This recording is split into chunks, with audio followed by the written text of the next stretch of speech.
Hey there, subscribe to my channel, and also press this bell icon so you never miss any new updates, cause whenever we upload new video you will get a notification on your phone. On a number of points. Listen to the conversation between your friend and the rental agent and complete the list. First, you have some time to look at questions 1 to 7.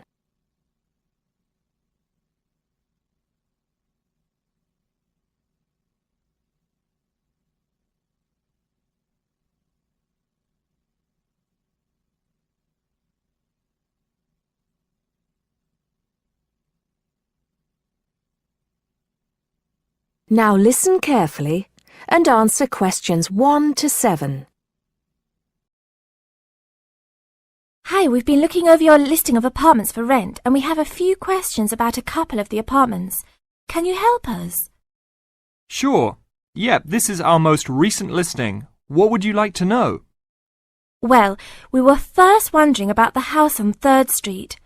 We can see that it is furnished and rents for $135 a week, but can you tell us how many bedrooms it has? Let's see. In addition to the den, it has 3 bedrooms. The rental on 3rd Street has 3 bedrooms. So in the example, 3 bedrooms has been written down in the number of rooms column for 19 3rd Street. Now we shall begin. You should answer the questions as you listen, because you will not hear the recording a second time. Listen carefully and answer questions 1 to 6. Hi, we've been looking over your listing of apartments for rent and we have a few questions about a couple of the apartments. Can you help us? Sure. Yep, this is our most recent listing. What would you like to know? Well, we were first wondering about the house on 3rd Street. We can see that it is furnished and rents for $135 a week, but can you tell us how many bedrooms it has? Let's see. In addition to the den, it has 3 bedrooms. What about the one on Route 9N? It looks like it's big with a library and a deck, but it doesn't say how much it costs or anything else about it. Oh yes, Mrs. Gaylor's apartment. That one is actually only a 10-month rental and it is going for $156 per week. It's quite a nice place. She only rents for 10 months each year because of horse racing season. Then her relatives all come to stay, so tenants have to move out. It's a little bit inconvenient, but past tenants have really enjoyed their stay there. Oh, well, we need it for a full year. I guess that one is out. How about the rental on Browen Drive? How many rooms does that one have? As it says on the list, it has 2 bedrooms and a private kitchen and bath. But it's actually a very small place. That's why it's a bit cheaper. Oh. Well then, what about the one that has 3 large rooms? Who is renting that property? That one is a good deal. Mr. John Smith is renting it. But he's quite eccentric and he has a strict rule about no pets. How about cats? Nope, absolutely no pets. Well then, how about this studio apartment rented by Mr. Bo Jensen? How is that one? That ad is actually a bit deceptive. The studio apartment is the whole upper floor of an older house. It's actually very large and, at $45 a week, quite affordable. And it's near campus. I think I'd like to check that one out. Do you have a telephone number that we can call? It's not on the list? Oh, it isn't. Here it is.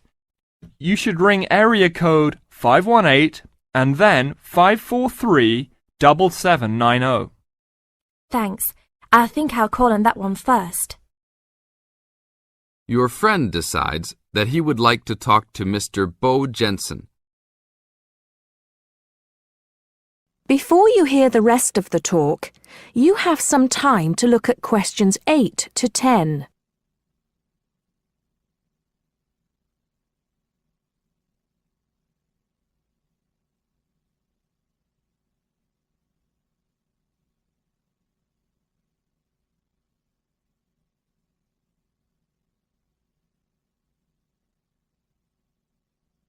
Now listen and answer questions 8 to 10.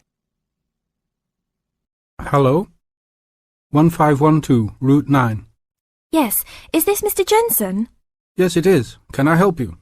Yeah, we're studying here at university and we came across the rental information for the studio apartment that you are renting. Is it still available? Yes, of course. I actually just placed the ad and you're the first person to call. Is there anything you'd like to know about it? Yes, actually there is. As students, we are on the internet a lot, and we heard that some homes in the area have high-speed connections. What type of connection do you have there now? Oh, that's an interesting first question. But I guess I have heard that too. But we just have a phone line here. Nothing fancy. I think you can have a cable line installed, but it's just a phone line for now. Okay, well maybe we can do that. What type of heating does the apartment have? Now there's a more traditional question. We have oil heat here. It's an older house. That tends to be a little more expensive during the winter, right? Yeah, but there's nothing to do about it. It would cost too much for me to put in a gas heater. What else would you like to know about the apartment? Well, we heard it was quite big. Is it furnished? Actually, yes. I should have put that in the ad. It has an old couch and a couple chairs, a dining table, refrigerator, stove, and even a dishwasher. Does it have any beds? Yep, it has 2. That sounds great. When is the apartment available? You can have it tomorrow night if you want. I just have to clean up a couple things before you get here. Do you want to come over and see it first? No, it sounds fine to us. I actually know the street too, so I know the area. We'll take it. That is the end of part 1. You now have half a minute to check your answers.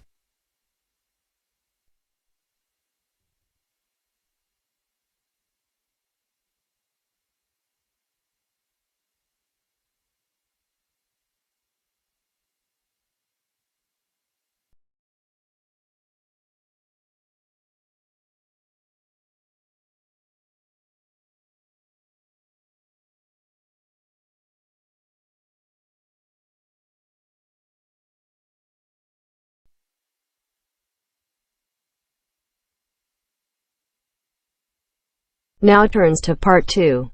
Part 2. Listen to the conversation between the woman and the man and answer the questions. First, you have some time to look at questions 11 to 17.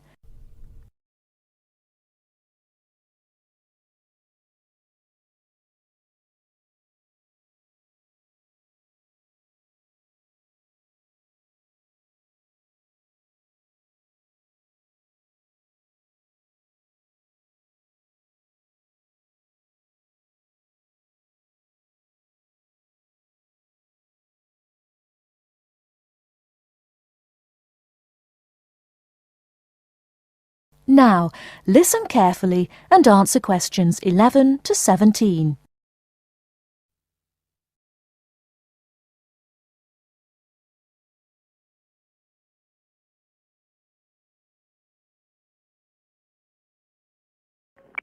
Hello, Paraglider's Paradise. How can I help you? Oh, hi. I'm interested in doing a course in paragliding. Which course are you interested in? Well, I'm not sure. What's available? Well, we've got the introductory course which lasts for 2 days. Okay. Or there's the 4-day beginner's course, which is what most people do first. I'd tend to recommend that one. And there's also the elementary pilot course, which takes 5 to 6 days depending on conditions. We might try the beginner's course. What sort of prices are we looking at? The introductory is $190. The beginner's course, which is probably what you'd be looking at, is $320. No, sorry, $330. It's just gone up. And the pilot course is $430. Right. And you also have to become a member of our club so that you're insured. That'll cost you $12 a day. Everyone has to take out insurance, you see. Does that cover me if I break a leg? No, I'm afraid not. It's only third party and covers you against damage to other people or their belongings, but not theft or injury. You would need to take out your own personal accident insurance. I see. And what's the best way to get to your place? By public transport Or could we come by bike? We're pretty keen cyclists. It's difficult by public transport, though there is a bus from Newcastle. Most people get here by car, though, 'cause we're a little off the beaten track. But you could ride here, okay? I'll send you a map. Just let me take down a few details. What's your name? Maria Gentle. And your address, Maria? Well, I'm a student staying with a family in Newcastle. So it's care of... Care of Mr. and Mrs. McDonald. Like the hamburgers? Yes, exactly. McDonald. The post office box address is probably best. It's P.O. Box 676, Newcastle. Is there a fax number there? Because I could fax you the information. Yes, actually there is. It's 0249, that's for Newcastle, and then 775431. Okay, now if you decide to do one of our courses, you'll need to book in advance and to pay when you book. How would you be paying? By credit card, if that's okay. Do you take Visa? Yes, fine. We take all major cards, including Visa. Okay then. Thanks very much. The girl is telling her friend about the course. Before you hear the rest of the talk, you have some time to look at questions 18 to 20.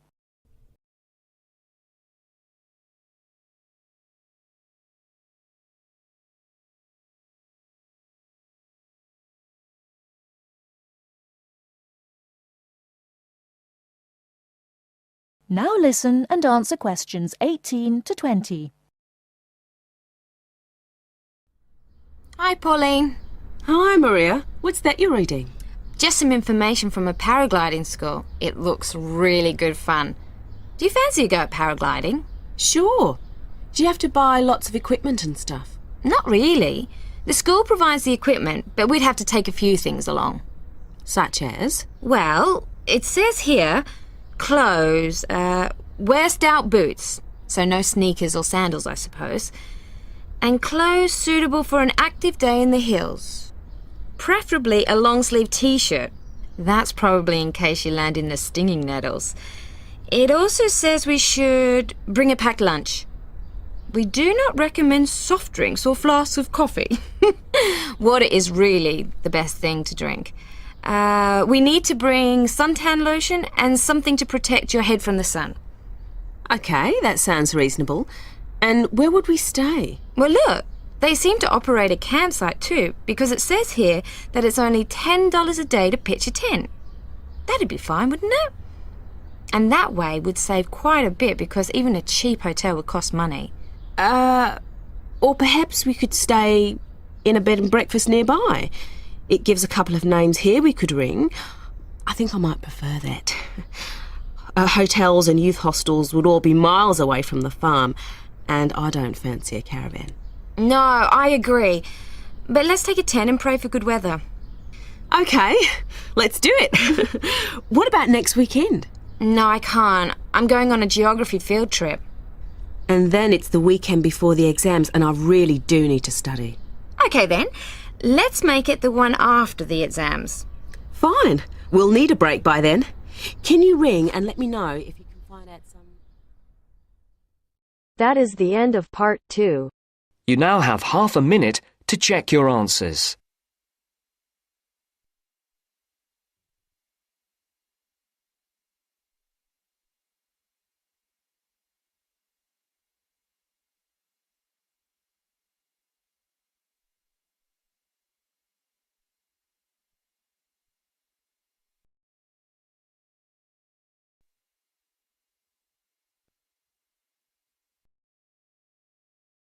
Now turns to part 3. Part 3.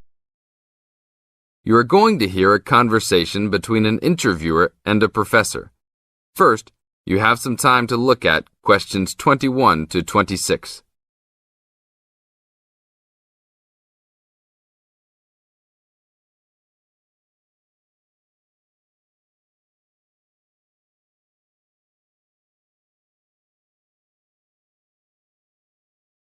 Now listen to the tape and answer questions 21 to 26. Today I'm here with Professor Nittick, who is our new university president. He has been a professor for 20 years and teaches many of the best classes on campus. I know many of you have had him as a teacher and know of his brilliance. Good morning, Professor Nittick. Thank you for stopping by the student station. Thank you for having me here. It is always great to get to meet many of the students who are involved with our school. I haven't been here since 2 years ago. Yes, I remember at that time you were still teaching every semester. 2 years later, you're only teaching every once in a while. But it seems like you are still always busy. The administration world is just as busy as the teaching world for you. How do you stay in touch with the university, even with the change in your everyday duties? I try to stay in touch with what is popular with the university students. I usually spend time with as many students as I can. They usually give me insight into what the new concerns and beliefs are for the new generation. On top of that, I try to be as youthful as I can. I consider myself to be youthful, at least for my age. So I always have a good time and try to stay young. I try my best to not just be a teacher, but also participate in university life. Interesting. So are you still doing lots of academic work, or are you mostly concentrating on administrative affairs? Well, I mostly do administrative affairs now, but that doesn't mean that I still don't have a very deep interest in academic matters. I often visit other campuses around the world and meet other professors in my field. I learn the most by travelling and seeing the different places of the world and the different fields of thought. I even did a television programme last month in Manchester. Will you be on television any time soon then? Well, you can call the television station and see if I will be on television any time soon. Maybe I will be on the news report. I don't think it is really that significant, though. Oh, really? That sounds great. I will remember to look out for you. Let's move on. With all your busy travelling recently, how do you find time for your personal life? I try to keep my university life separate from my personal life. Sometimes it's hard to find time to just take my wife and 3 kids out for a family dinner, but usually we all manage to get together every few days. I'm taking a few weeks off next month to take my family down to South America, to Brazil for a few days. I can't wait to just sit on the beach. Wow, that sounds like a wonderful trip. Professor Nittick, could you tell the audience a little about what goes on in an average day of a university administrator? An average day? Oh, I don't think there is such thing as an average day for me. The last few weeks I've been travelling all the time. I can be in Los Angeles in the morning and in New York by the afternoon and back to Los Angeles by the evening. Sometimes I will spend the whole week at a new university, showing the new administrators the ins and outs of running a university. Sometimes I can spend the whole day in the office on the phone. So there really is no average day for me. I guess that is because I do so many different tasks. Sorry to let all the viewers down, but that is the plain truth. Now look at questions 27 to 30.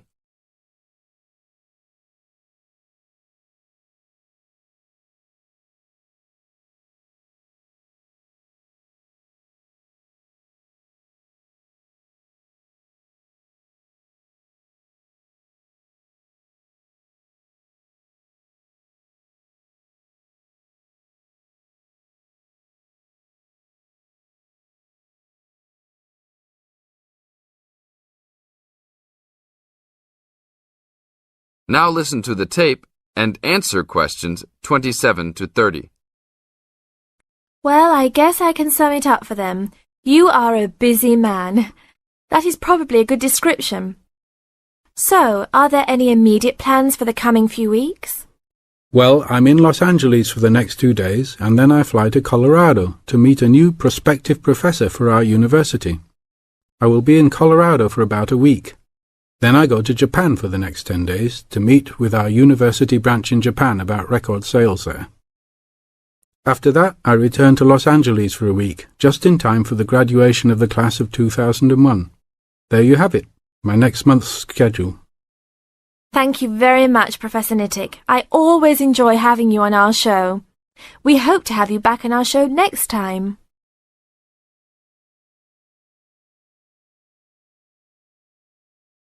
That is the end of part 3. You now have half a minute to check your answers.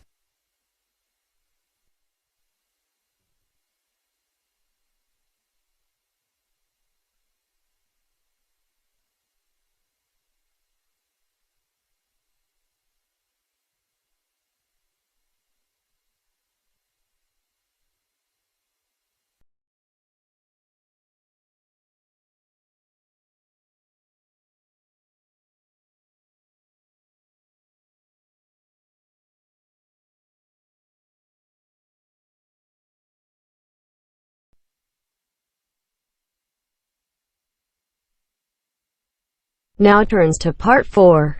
Part 4 section, you will hear an introductory lecture to a course on Southeast Asia.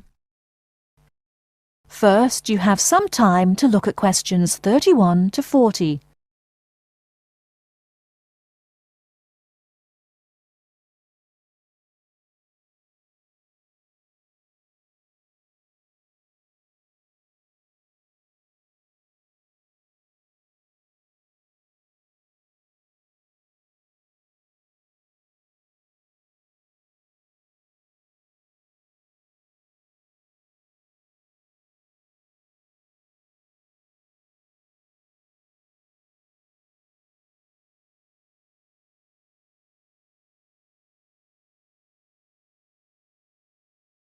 Now, listen carefully and answer questions 31 to 40. My name is Paul Stange. I'm coordinator of this course. It's called Southeast Asian Traditions.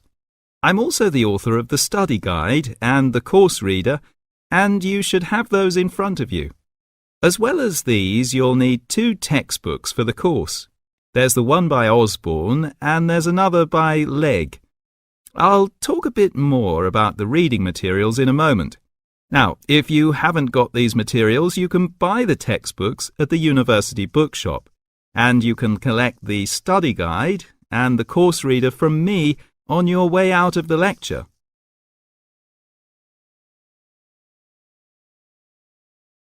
The purpose of this lecture is simply orientation. What I'm going to do is introduce myself, talk you through the course, and give you some additional advice, apart from what's contained in the study guide, on dealing with the various assignments for the course. First of all, the materials. You'll find the 2 textbooks very clear, and they give a good basic coverage of the history of the region. Most of the reading materials in the reader are fairly easy-going, but I have to warn you that 2 of them are quite difficult. These are the readings by Smale and Bender, and of these 2, the one by Bender is perhaps the more challenging. But don't let that put you off, because understanding these 2 readings is important to help you develop a clearer understanding of the cultures. In other words, they'll help you acquire greater sensitivity to the differences between the various cultures in the region.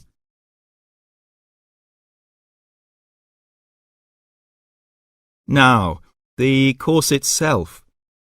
The course has multiple aims. It's primarily a history course, but it's not only a history course. It is, in most respects, a cultural history course focusing on Southeast Asia. Nevertheless, the course is, as you'll see from the materials, an introduction to the Southeast Asian Studies component of the Asian Studies program. In looking at the cultural history of Southeast Asia, there are 2 major influences to be considered, the Chinese and the Indian. It's important not to forget the extensive influence that these 2 countries have had in the region. China has been trading throughout the region since at least the 6th century, so many of its cultural and social traditions have influenced the countries in the area, and religious practices from India have helped form today's culture. So we'll be looking for the links and the connections between traditional patterns and today's developments in the region. I think you can now begin to see how these past influences might form a background for the present-day social practices. And in the same way, this course will form a basis or background for second and third year courses, with their focus on the modern period, and in particular, the economic and political situation of the region. So, that's the outline of the course. I'd like to go on now to look at what you have to do, your assignments and so on. That is the end of part 4. You now have half a minute to check your answers.